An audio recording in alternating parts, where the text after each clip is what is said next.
ಟೊಯೋಟಾದು ಕೂಡ ನಮ್ಮ ಉಪಮುಖ್ಯಮಂತ್ರಿಗಳಾದ ಡಾಕ್ಟರ್ ಅಶ್ವಥ್ ನಾರಾಯಣ ಅವರು, ಕಾರ್ಮಿಕ ಸಚಿವರಾದ ಹೆಬ್ಬಾರ್ ಅವರು ಮತ್ತು ಒಂದ್ಸಲ ಸ್ವತಃ ಮುಖ್ಯಮಂತ್ರಿಗಳು ಎಲ್ಲರೂ ಕೂಡ ಕರೆದು ಮಾತಾಡಿದ್ದಾರೆ.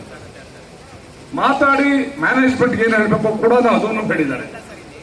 ನಮಗೂ ಕೂಡ ಬೆಂಗಳೂರು ನಗರದಂತ ಜಾಗದಲ್ಲಿ ಇಂತಹ ಒಂದು ದೊಡ್ಡ ಫ್ಯಾಕ್ಟರಿನಲ್ಲಿ ಸ್ಟ್ರೈಕ್ ಆಗೋದು, ಕಾರ್ಮಿಕರಿಗೆ ಮೇಲೆ ಶೋಷಣೆ ಆಗೋದು ಯಾರಿಗೂ ಕೂಡ ಇಷ್ಟ ಇಲ್ಲ, ಆಗ್ಬಾರ್ದು. ಮತ್ತೆ ಟೊಯೋಟಾ ಒಂದು ಒಳ್ಳೆ ಸಂಸ್ಥೆ, ಅದು ಆ ಕಾರ್ಮಿಕರು ಕೂಡ ಬಹಳ ಶ್ರಮಪಟ್ಟು ಕೆಲಸ ಮಾಡ್ತಾರೆ. ಅದನ್ನ ಕೂಡಲೇ ಇನ್ನಷ್ಟು ಚುರುಕುಗೊಳಿಸಲಿಕ್ಕೆ ನಾನು ಉಪಮುಖ್ಯಮಂತ್ರಿಗಳನ್ನ, ಕಾನೂನು ಸಚಿವರು ನಾನು ಕೇಳ್ಕೊಳ್ತೇನೆ.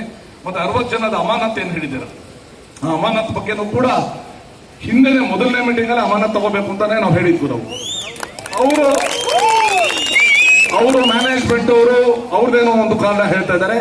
ಬಟ್ ಕಟ್ಟುನಿಟ್ಟಾಗಿ ಕಾರ್ಮಿಕರ ಹಿತ ಕಾಪಾಡೋದಕ್ಕೆ ಏನೇನು ಕ್ರಮ ತಗೊಳ್ಬೇಕೋ ನಮ್ಮ ಸರ್ಕಾರ ತಗೊಳ್ಳುತ್ತೆ ಅಂತ ಈ ಸಂದರ್ಭದಿಂದ ಈ ಒಂದು